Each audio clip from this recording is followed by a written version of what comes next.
What if I did an entire episode like this? It might get kind of annoying on the voice, but it's okay. Bruce Wayne, why dressed like a Batman? Yes. I don't know. I am not who you think I am. So do I am underneath. What I do. Excuse me. Well, you ruined the moment there. Good, I know. Good to get that done before the episode, not during. But what I do that defines me, and you definitely did something that defined you. Like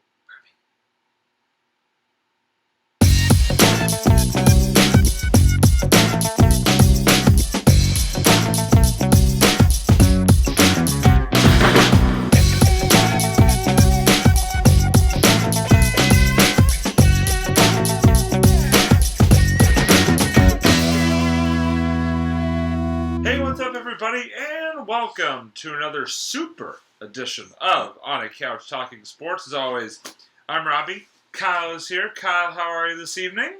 Doing all right. How about you? Doing well. Happy Hump Day, as always. We usually record these on Hump Days, so it's kind of becoming an old hat at this point. But you know, still worth wishing each other Happy Hump Day every time we do this on Hump Day. So. We're just going to keep going with it, you know? There you go, middle of the week. If it ain't broke, don't fix it, you know, as they always say. So, yep. Fun fact, we release our episodes generally the same time as Batwoman on the CW does. Yeah. There you go. Yeah. I don't know why I said that. That has nothing to do with anything. It's just a fun fact from a fun guy, you know? Exactly. There you go. But anyway... You know, so for tonight's episode, I don't know why I said that was kind of random. I just say random things, and they really have no purpose to what I'm actually trying to say. So, but you know, if you can't make fun of yourself, who can you make fun of? You know what I mean?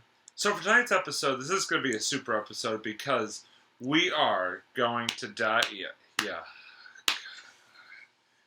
Yes, I know. I'm punny early tonight. But no, so seriously, for tonight's episode, we are going to dive into the epicness that was this past Sunday, Super Bowl 56, which again took place this past Sunday in good old Los Angeles, California, a place that both Kyle and I have been to on multiple occasions. But not for the Super Bowl though. But yeah, the Super Bowl featured the LA Rams. Yes, a team was playing a Super Bowl on their home field. It is the second straight year this has happened. Let's get over it. They were playing the Cincinnati Bengals, and what a game it was. Right down to the wire. You know, basically last minute heroics, the deciding factor in the game with the Rams. Yes, the LA Rams coming out on top to capture the Super Bowl 56 title, 23-20 as the Rams scored a touchdown in the final minute of the game with Matt Stafford connecting with Cooper Kupp for a touchdown pass. So again, the Rams defeating the Cinderella story Cincinnati Bengals to win Super Bowl 56. So first of all, before we even get into it, big congratulations to the Rams on their Super Bowl win, but also big congratulations to the Bengals on making it that far when nobody expected it. And also... yeah, not bad. And also, I mean, what a heck of a game they played as well. I mean, they definitely were winning for most of it and were right in it right until the very end. So big ups to the Bengals. They will be back first of all. But Kyle... let's dive into this. The game itself first, and then we'll get into the entertainment aspects. The juicy part of it. The real stuff here coming up. But first of all, I just wanted to get your take on the game itself. Like I said, a very exciting Super Bowl, especially for fans like us who really didn't have a stake in the game, so we could kind of sit back and enjoy it, and just enjoy for the sake of watching football. So I just wanted to get your thoughts on Super Bowl 56, the game itself. No, it was a great game. The scores were close pretty much the whole time. The fact that the Rams scored within the first 2 minutes of the game was unbelievable. Like Pretty I wild, just yeah. caught like what a that way to part. start, yeah. Like wow, that was impressive. No, I mean both teams. I gotta say, it's really great when you see a Super Bowl. You're right, like you said, with no stakes. You know, when you see both teams really bringing their A game, and you just kind of like at this point, you're just watching this game, seeing what happens, seeing all the really great plays and everything, and yeah, it was a really fun game to watch. So It really was. No, I mean, you hit the nail right on the head. I think that this game was just one of those games where it's like you really didn't know who was going to win until the very end. I mean, it really came down to the final play, basically. And like I said, I was really impressed by the Rams' sort of poise in the final minutes there. You know, they're down in the Super Bowl on their home field, but they didn't show any panic. You know, they just sort of stayed with their game plan. And like I said, that last their last drive, you know, with the help of some penalties, obviously in that last drive, you know, they were able to march down and get the game-winning score. So again, just big ups to them. I do want to say I do feel bad for, even though I'm you know, obviously he ended up being part of the winning team, so he still gets that Super Bowl ring. I did feel kind of bad for Odell Beckham Jr. as he did suffer an injury there in the second quarter and had to miss the rest of the game. Apparently he tore his ACL, so just feel really bad for him injury-wise, but at least he still gets that Super Bowl ring, irregardless. So, but yeah, I mean, just like I said before, again, I know we kind of want to get onto the more. I mean, if you know Kyle and I, you know that like a lot of the reason why we were watching. I mean, obviously we were watching for the game itself, but a lot of the reason why we were watching, since we didn't have a team in it, was for the halftime show and the commercials. Oh, yeah. So we want to definitely take a deep dive into that coming up here. But I did just want to say I was extremely impressed, as I've been all season long, with the Rams receivers. Cooper Kupp is amazing. I mean, Cooper Kupp, who caught, like I said, the game-winning touchdown pass. I mean, he is just an all-pro receiver in all aspects of the word, and he just showed why on Sunday, especially in the big moments, made some really big plays for them. And yeah, I mean, I was kind of curious to get your take on this, Kyle. The fact that now 2 straight years the team that's won the Super Bowl has been playing the Super Bowl in their home stadium. Just kind of your reaction to that aspect of the storyline. I mean, it's pretty cool. Especially the fact that it's in LA. I think that really helps, especially weather-wise. You know, they had to be stuck up here where it was 90 degrees on Sunday for the Super Bowl. Yeah, okay, that's it was like way too hot. It was like a record for like the hottest Super Bowl like on record, I believe. Crazy, but it's cool. Yeah, no, I think it's very impressive, and I think that'd be cool if they can just keep doing that in the future. But I mean, you know, it's all kind of where the chips fall at this point. Yeah, I mean, it's the team has to get lucky and actually make it. Like, I mean, it's not something that happens all the time. But yeah, but you're right. That is a pretty kind of a freak thing that like never happens. Like it literally up until last year, it had never happened once in the Super Bowl era. Now it's happened 2 years in a row. So go figure. By the way, next year's Super Bowl is in Arizona, so we'll see if the Arizona Cardinals make a run to the Super Bowl next year. But Kyle, let's get into the main reason why we're here, and that is to talk about the entertainment side of Super Bowl 56. And we'll start, let's start with the commercials, and then we'll go into the halftime show. Because obviously you and I both watched both of those aspects of things in depth. Although it's kind of funny, you watch the commercials, but then, like, immediately afterwards, you forget the commercials. Because there's so many of them, I feel like, that it's just, like, you're bombarded by them, and, like, you enjoy them in the moment, and then you just completely, like, move on and forget what they were. I will say there were 2, if you don't mind me sort of jumping in first here, there were 2 that stood out for me. Okay. One was the one, and again, I mean, I'm going to then sort of let you go at it, because you are more the entertainment guru of this show than I am. But one was the Larry David one. The one with Larry David I thought it was pretty funny. And then there was the one with like the there were the animated football players come out like the TV and start like ransacking the house, like playing football in the house. Oh yeah, the kid's house. I thought that one was pretty clever as well. But I know there were a lot of good ones. There always are good ones, but just like there's so many of them. It's like I a lot of times I feel like I forget like 98% of them, and I feel bad afterwards. But just like there's so much content that it's kind of hard to remember all the content at certain points. But I mean, Kyle, I want to turn over to you here because this is sort of your bread and butter here, and I wanted to get your take on the Super Bowl 56 editions of Super Bowl commercials. So what I did here was I actually took some notes here, and because I had to, like you said, Robbie, I it's hard for me to remember like a lot of the specifics for certain commercials, and here I wanted to kind of like just sort of like you were a smart man. at least try to like make sense of it, because I know if I would have talked about, I would have been like the commercial where this happened, like it would have been so. But because this year there were some really big surprises, and I really did want to kind of dive into some of these.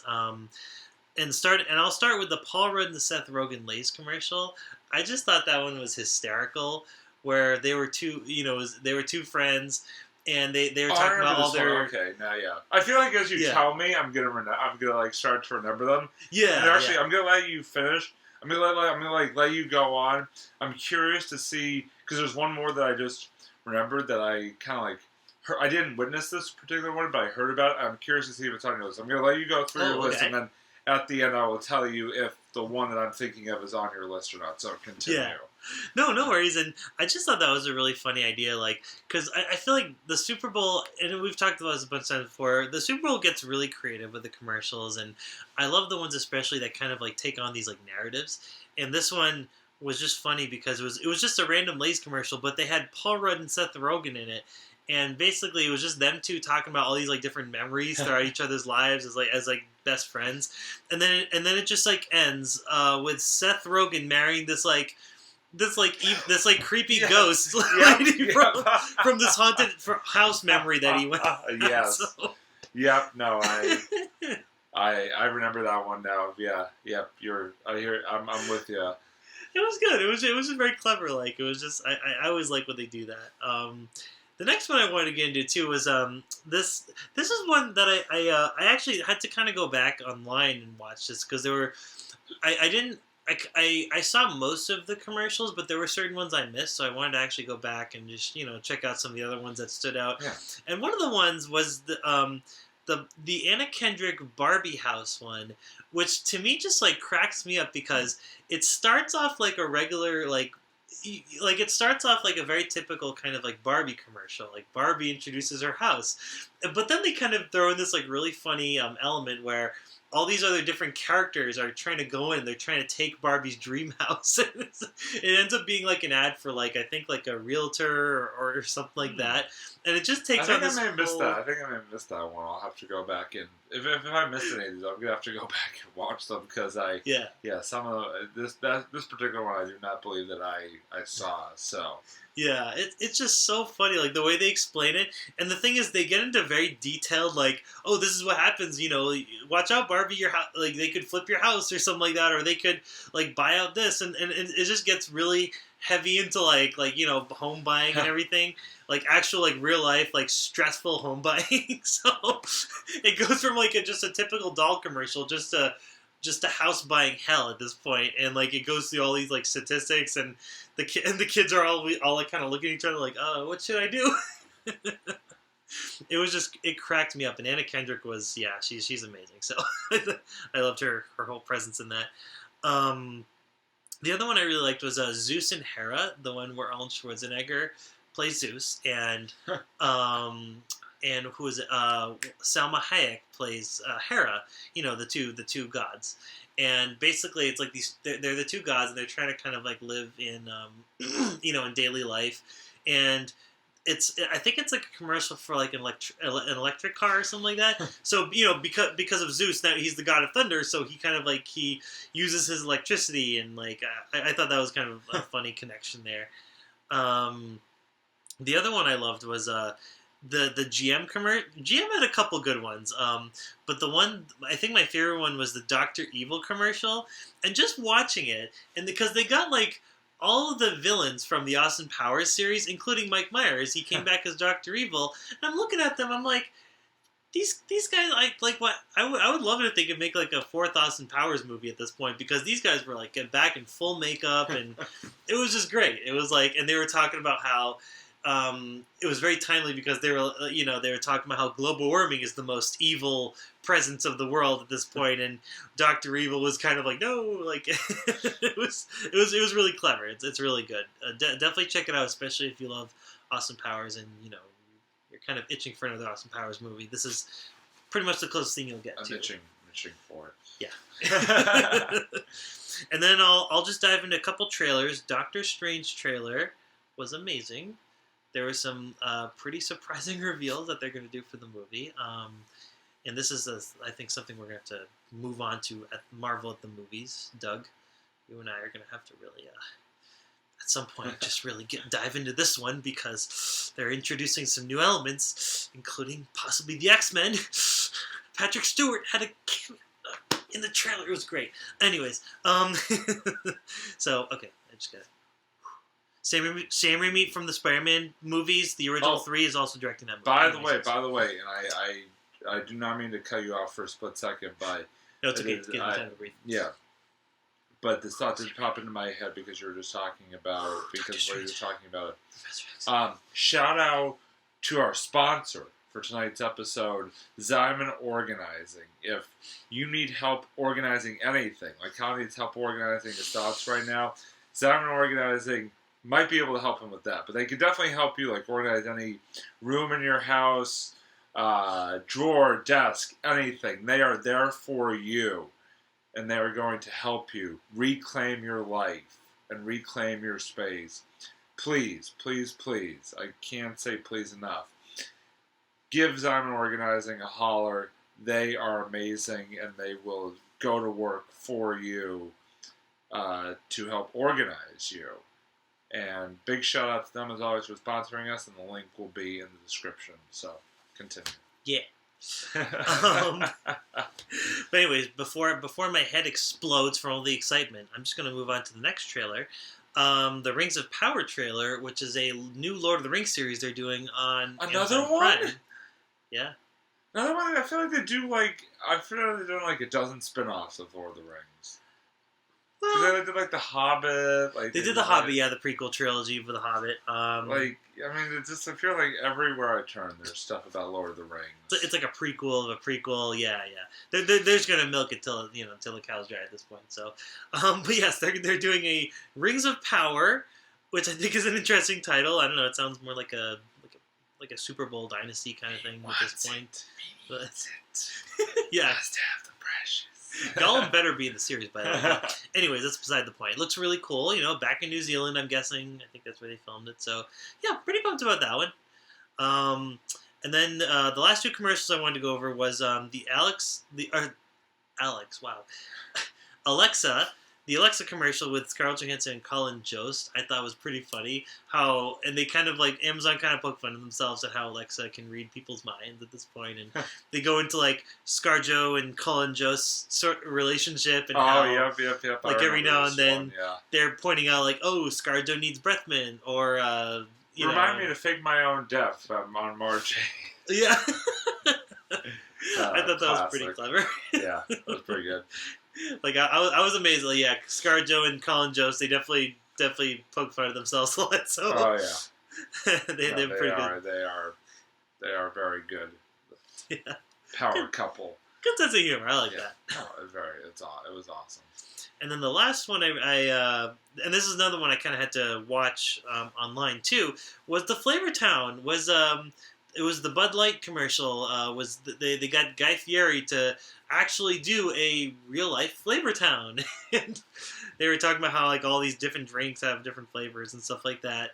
And yeah, because Bud Light Seltzer has a so funny commercial aside, with all the Guy Fieri jabs and everything. Can I just like criticize the title a little bit here? So This is called Bud Light Seltzer Hard Soda. I'm sorry. That's just too many drinks in like one name. Like when you look at this drink, you're like, okay, Bud Light Seltzer. Fair enough. It's seltzer made by Bud Light. But when you say Bud Light Seltzer Hard Soda, I'm sorry, that's going to confuse me. Which is it? Is it a seltzer or is it a hard soda? You're just throwing all these like words in this like drink name. Yeah. Like it's too wordy. You're absolutely right. Yeah, it's too wordy. It doesn't make sense. Like I just didn't understand that. Like, why not just call it Bud Light Hard Soda? Like, why do you have to keep the seltzer name there? I don't get it. Or just call it Bud Light Seltzer. Like, why? Yeah. Like pick either one. Like, because they have a line of Bud Light Seltzer, but then they're like, oh, we have the hard soda flavor. Then just call it Bud Light Hard Soda. You have your seltzers here, and you have your hard sodas here. Sorry, just it's okay. That's all right. You know. Hey, listen, I rant about a lot of things, so it's more than okay for you to sort of go off from time to time. I'm all here for it. But what I did, the final thing I wanted to point out for the commercials, and this was not on your list, was there was one particular commercial that I didn't see specifically, but I definitely heard about online afterwards. And I'm not even sure 100% what it was for. It was for some sort of like crypto business or something like that. Yeah, where literally they had like a QR code just like bouncing around the screen apparently. Oh yeah, I heard about that.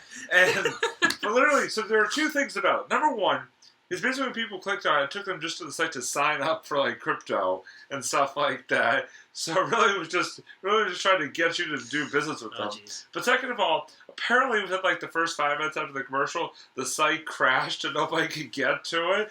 So might want to make sure your internet infrastructure is up to date before you spend all those millions on a Super Bowl commercial. There, just saying. That's a very. But I thought it was just kind of classic, like. Yes, Super Bowl commercial brings down entire internet site. Classic. But overall, like I said, a pretty good batch of Super Bowl commercials. I know there's a lot more that we did not get to, but we could spend a whole 2-hour, multi-hour show on just the Super Bowl commercials. The extended cut of On a Couch. Yeah, On a Couch talking commercials. Yeah. Or telling the theories. Yeah, exactly. And also, before we get into the next segment, too, if you guys have any commercials that you guys want to talk about, anything that we missed, just feel free to throw it in the comments or on Facebook or wherever you guys want to talk about it. So. Absolutely. Yes, please. We would love to hear from you, as we always do. But you guys never talk to us, and we want to hear from you. So please, you can talk. It's okay. Yes, please. We're using our hands to emphasize that we want you to talk. Please, sir, I want some more. But so I do want to sort of transition to sort of the second part of the entertainment portion of the Super Bowl, and that is the halftime show. And what a halftime show lineup this year was. You had Snoop Dogg, you had Dr. Dre, you had Mary J. Blige, you had Eminem, you had Kendrick Lamar, who was randomly thrown in there. It kind of feels out of place when you consider one the of decades, these things is not like the other. You've got 50 Cent made a special appearance, which was awesome to see. But basically, it's all those 90s, stalwarts, and Kendrick Lamar. What? Huh? No offense to the Super Bowl. I love the halftime show. Don't get me wrong. I loved it. I thought it was one of the best halftime shows that I've seen in my time watching Super Bowl halftime shows. Agreed. Absolutely. They hit a home run. Without a score. They scored a touchdown. They use I'd say a grand slam. Football. I'm trying to use better football terminology. They scored a touchdown on this one. But why Kendrick Lamar? Again, nothing against Kendrick Lamar. I think I like some of his music. But why? Why throw Kendrick Lamar in there with basically the 90s hip hop reunion? Why? Well, I think they needed to get someone who is they need to get at least one star that people from this decade were familiar with. So I feel like it was just kind of like that. They were like, all right, we got all these 90s stars. Kids who were born the 2000s up aren't even gonna know who any of these people are. So they've had freaking Paul McCartney and the Rolling Stones on Super Bowl halftime shows. I mean, kids from our generation don't even we weren't even alive when those people were in their prime. It doesn't make sense, Kyle. It does not make sense. Don't try to put logic where there is no logic. And again, I love Kendrick Lamar, and it wasn't like he didn't bring. I mean, listen, I thought he did a good job. And he didn't bring down the show at all. I just don't get why he was in there with that particular group of halftime performers. That's all. Yeah. That's my only complaint. Otherwise, amazing show. Amazing show. 100% loved it. Mm-hmm. Period. End of story. Great dancing. Great dancing. The rooms like they all set up, like the stage setup was awesome. Yeah. I mean I thought it was all perfect. I loved how 50 Cent literally came out like hanging upside down like Spider Cent. Like no, like or more like in the club. Yeah. He's like Spider-Man though. Yeah. He literally just did the Spider-Man entrance. It was great. I loved it. 50 might want to lay off the Twinkies a little bit. He looking more like $1 with inflation out there. I'm just gonna back up. This is I'm not part of this. If you get mad, just get mad at him. Don't get mad at me, all right? 50 Cent's gonna come and find me. 50 Cent's gonna come and find me. I love you, 50 Cent. I love 50 Cent. Hey, listen, he was one of the first albums I ever bought. But was Get Rich or Die Trying. But dude, like you might want to go on like something. I don't know, do something. Anyway, give the guy a break, Robbie. No, this is a church 50 Cent road. Yeah, seriously. What the hell? By the way, he was rolled on the floor laughing with some of those jokes earlier. So 50. Don't let his boyish innocent demeanor. No. His innocent demeanor fully right now. He was all for like 10 minutes ago. Anyway, but no, in all seriousness, in all seriousness, I know I did love the halftime show. In all seriousness, I thought everybody did a great job. And I thought it was a really, really well put together production. So I didn't know what else you wanted to add to your take on the halftime show festivities. So there was one last kind of element I was going to talk about a little bit. So I don't know if anyone tried this, and if you guys tried it, feel free to comment on this too. So when I was watching the Super Bowl, so one of our friends told me about this really interesting thing that they're doing now, and they'll probably do it. The 3D, it is kind of 3D. Yeah, it's essentially kind of like so. What they did was they had this app where you can download, and once you click on the app, you can actually you have this sort of like you get kind of attached to one of the cameras that they put on there, and you can like look around with your phone. It's almost like a virtual reality type of deal. And it starts off, it puts you in this like sort of virtual field, and you're supposed to walk in, and like it's like you're in the concert, and like they put like you get to kind of pick which camera angle you look at, but you could look up and down and look all around and like just basically see the concert from that angle, and I thought that was a very interesting. Yeah, you sent me a picture of that, like a screenshot. I thought it was really cool. Like it literally looks like you could have like been right there on the field with them, which is pretty amazing. It was awesome, and it was. I mean, it was very gimmicky. I'm not gonna say it was like super like necessary, but it was kind of fun to use, and I kind of hope that they do that next year for next halftime show. So I thought that was kind of cool. So just seeing all the different angles and everything. So yeah. Nice. Pretty sweet. No, it was a really, like I said, it was an excellent halftime show, one of the best I've ever seen, and kudos to all of you that made that happen. Kudos to all the artists as well. I thought it was a very well done show. Like I've said, and I'll say again, it was very well done. Yep. So, I mean, listen, it was a great Super Bowl, great entertainment, game, halftime show, commercials.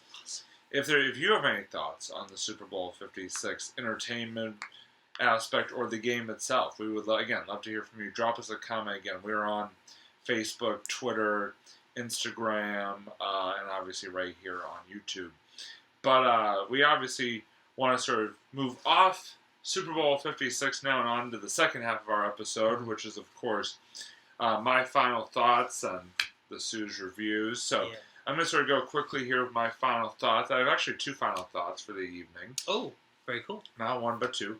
Number one is that there was another, sort of locally, I guess I should say, there was a champion crowned within the past few days. And if you've watched this show, you'll know that Kyle and I have had the opportunity on multiple occasions to take in this particular event, and that is the Bean Pie College Hockey Tournament over at TD Garden, which made its return this year after a 1-year hiatus. And the championship game was played Monday night at TD Garden, featuring the Boston University Terriers and the Northeastern Huskies. It was a great championship game, right down to the wire. And BU took home the title, snapping Northeastern's 3-year winning streak by a 1-0 final. BU literally scored the game with like 2 minutes left to go in the game. So like I said, it was quite the contest. So, as much as it pains me to say, as a Boston College fan, like everybody, most people watching knows that I am, I want to send out congratulations to BU on their Bean Pie title. It's just really nice to have the Bean Pie back. Just sort of, we talk a lot about getting back sort of a sense of normalcy in the sports world and just in general, and to have that back and to be able to have, back on our television screens the first 2 Mondays in February, which was a really cool thing. And the second thing, speaking of hockey, that I wanted to bring up is a best of luck to the U.S. women's hockey team. Obviously, the Winter Olympics are going on right now in Beijing. And tonight, we are recording this on Wednesday night, is actually the gold medal game for women's ice hockey. And it features the United States and Canada, when what seems to be the gold medal matchup, like in every Winter Olympics, at least for the past decade, I feel like. But I just want to wish the U.S. women's hockey team the best of luck tonight. They're looking to avenge an earlier in the tournament loss to Canada. Their only loss so far of the tournament, and wish them luck, and hopefully they can bring home that gold. But even if they lose, they still will be getting a medal, which is pretty cool in the Olympics to get a medal regardless if it's gold, silver, or bronze. So a couple of hockey-related final thoughts for me tonight. Sort of diving off of the football there onto the ice a little bit. But now let me, as always, turn literally and figuratively it over to Kyle for another rousing edition of the Suze Reviews. Kyle, take it away. All right, so I'm going to make it quick tonight, too. I wanted to save a really special... Oh, really? You didn't want to do an hour-long one like you did last time? What? It wasn't an hour long. It was like 15 minutes long. What are you talking about? No. Sorry, I'm sorry. That was at mean. Least 55. No. I'm sorry. That was mean.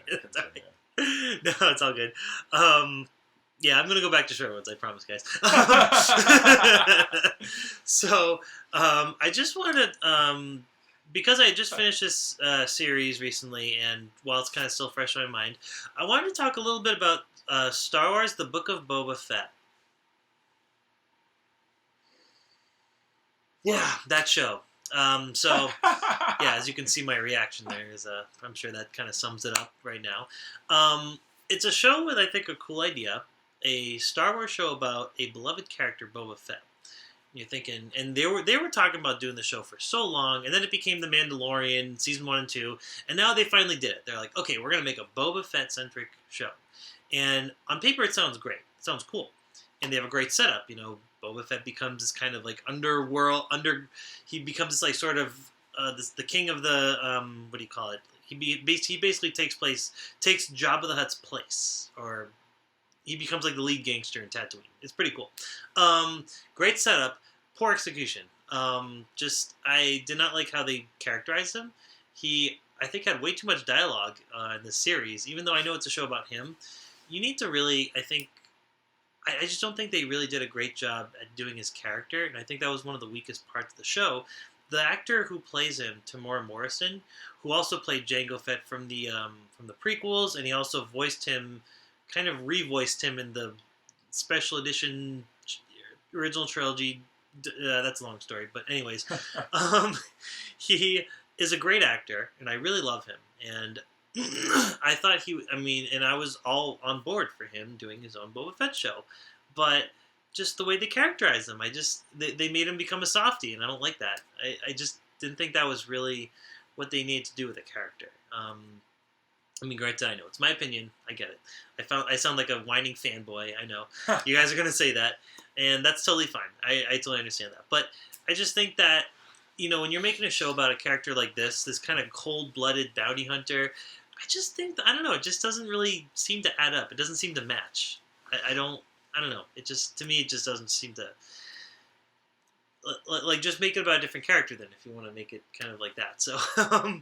So, and just the show to me also felt very unfocused. I mean, the effects were great, and the action was great, as with every Star Wars movie and show. But the story, I thought, was all over the place. Like, it got really cheesy, especially like in the first kind of like when they got to like the second third of the Boba Fett season, and then after that, they had 2 episodes where Boba Fett wasn't even in his own show. He wasn't even in his own show for 2 episodes. How do you do that? Why? Just go back to the. It doesn't make sense. They go back to the Mandalorian. They bring back the Mandalorian. This guy's supposed to have a 3rd season, and they're like, no, we're just gonna throw, Din Djarin, the main Mandalorian from the other series. We're just gonna throw him in. He's gonna have his own episode in Boba Fett. Like, what? Why? Like, it just doesn't make any sense. Like, I mean, there were great scenes, and there was a lot of great fan service. They brought Luke back. Sorry, spoiler alert. And they brought Grogu back, the little tiny baby Yoda character. But, like, why? It doesn't amount to anything. These are separate storylines that doesn't contribute anything to Boba Fett. Like, guys, just make it. The reason why Mandalorian worked, season 1 and 2, was because those stories were focused. They had a focus. They had characters they were actually following throughout the series. Boba Fett was the most unfocused show I've ever seen, and it didn't do anything with its main character. And that's, I think, a real tragedy. So, there we go. Well said. I'll get off my soapbox. No, that's okay. No. I'm right. I'm feeling it right there with you. I don't have any stake in this at all. But I'm right there with you. So, well said. Well said. Thank you. Breathe, Kyle. Breathe. While he does breathe, we're going to wrap up tonight's episode of On a Couch Talking Sports. Again, want to thank Zion Organizing for sponsoring tonight's episode. And please, give a watch to the other 2/3 of our video series, sort of trilogy, or trifecta, whatever you want to call it, which are also sponsored by Zion Organizing, and that is Marvel at the Movies with Kyle and Doug. New episode coming very soon. Yes. It's about TV shows. Yep, and then the Sports Splits with Doug and I, which also new episode coming later this week. Very, very excited about it. So, that's going to put a wrap on this edition of On a Couch Talking Sports. Thanks as always for joining us, everybody. And as always, that's Kyle. I'm Robbie. This is a couch. And we'll see you next time for another exciting edition of On a Couch Talking Sports. See you, everybody.